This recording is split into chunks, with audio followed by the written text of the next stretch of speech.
Just wanted to say something on welcomes to country and the ugly fallout from Anzac Day. Look, as you know, I've long supported Indigenous welcomes to country when they're appropriate.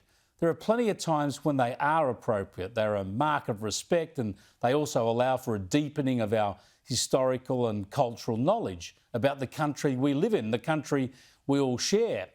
But they can be overdone. They are overdone at the start of every online meeting, for instance, or every time your plane lands. And there are times when they can be out of place altogether. And I think most regular Anzac Day dawn services are just such a place. Why? Well, because Anzac Day is sacred. It's our nation's most sacred day. It commemorates all who have served and all who have died, Indigenous and non-Indigenous, male and female, all the services, all the wars. Nothing else should intrude. That's why those ugly interjections in Melbourne were reprehensible. A neo-Nazi and others decrying the welcome to country and others shouting out about Palestine. It was just shocking stuff. But it's also why those protests have triggered a national debate. And it's one where Peter Dutton is clear and Albanese again is all over the shop. For the opening of Parliament, fair enough.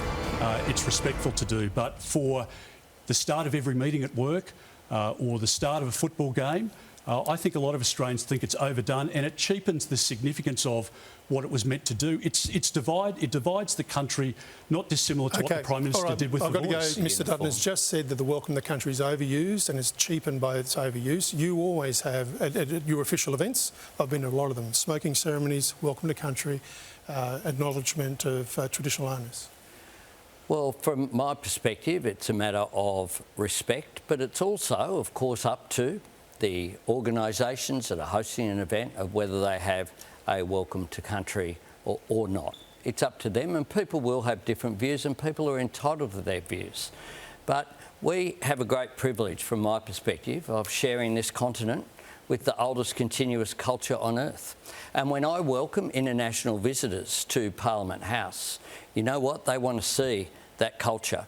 The New Zealand national anthem, as you know, is on Anzac Day, set in Maori language as well as in English, in recognition of the fullness and richness of the history of New Zealand. But Prime Minister, do you think it's overdone, the welcome to country? It's up to people to determine whether they have a welcome to country or not.